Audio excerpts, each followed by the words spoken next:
Phoenix Park in Dublin is one of the largest public spaces in the world. At 1,752 acres, it dwarfs New York Central Park and in Europe is second only to Richmond Park in London. In recognition of its many outstanding features, such as gate lodges, historic buildings and archaeological sites, it was designated a National Historic Park in 1986. It is also home to many species of wildlife, most prominently a herd of fallow deer.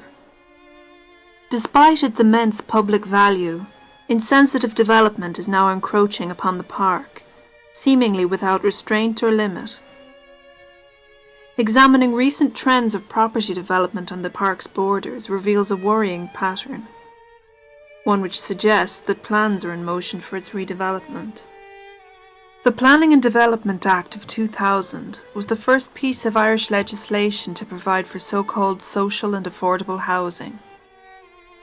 This act required that developers set aside 20% of planned units for this purpose. However, in 2002, the government introduced an amendment to this act, allegedly in response to heavy lobbying by the construction industry. This amendment stated that a developer could substitute a cash payment for the obligation to provide social housing. This concession by the state contributed to the subsequent spate of rezoning valuable areas for property development. On the Dublin city side of the park, planning permission has been granted for a 22-court complex at Parkgate Street and Infirmary Road, just inside the border of the park. The contract was won by Australian construction firm Babcock & Brown under a public-private partnership arrangement.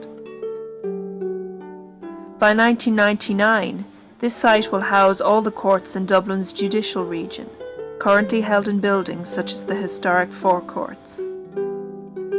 A large section of the park wall, a protected structure, has been destroyed in preparation for this project.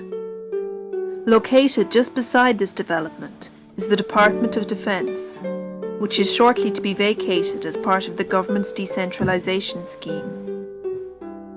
Like the proposed courts complex, it is also situated within the borders of the park. On the opposite side of the River Liffey, Houston Gate is one of a number of large-scale building projects in this area.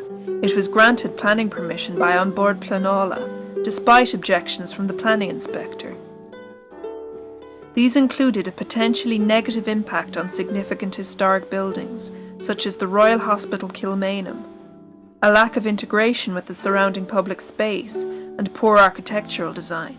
Houston Gate is purported to be part of Dublin City Council's urban regeneration plan for the area. It will involve the construction of 650 apartments and 560,000 square feet of office space, including a 32-storey tower, which will be the tallest office building in Ireland. This development has been heavily promoted by politicians, claiming that 20% of the units fall under the social and affordable housing requirement. However, given the legal loophole provided by the 2002 amendment, this is likely to be an empty promise. But there is a more insidious aspect to this plan. It provides for the construction of a pedestrian and cycle bridge from the Houston Gate development directly into Phoenix Park. If this proceeds, it will involve the further destruction of the park wall, a protected structure.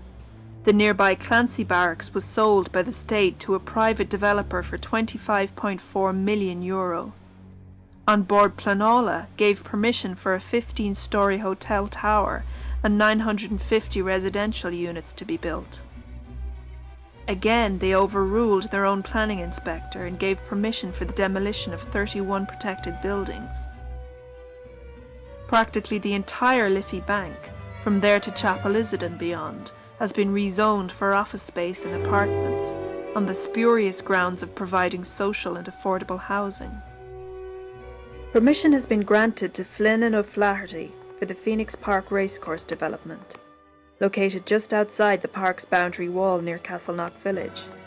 This development comprises 2,300 residential units, a 200-bedroom hotel, and 70,000 square feet of retail space.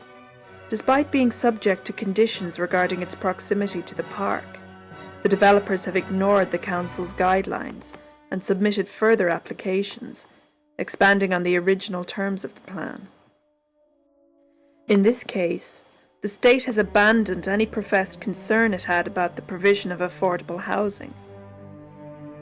Furthermore, mature trees on both the site itself and on the other side of the N3 have been felled, despite a commitment by Fingal County Council that the trees would be preserved.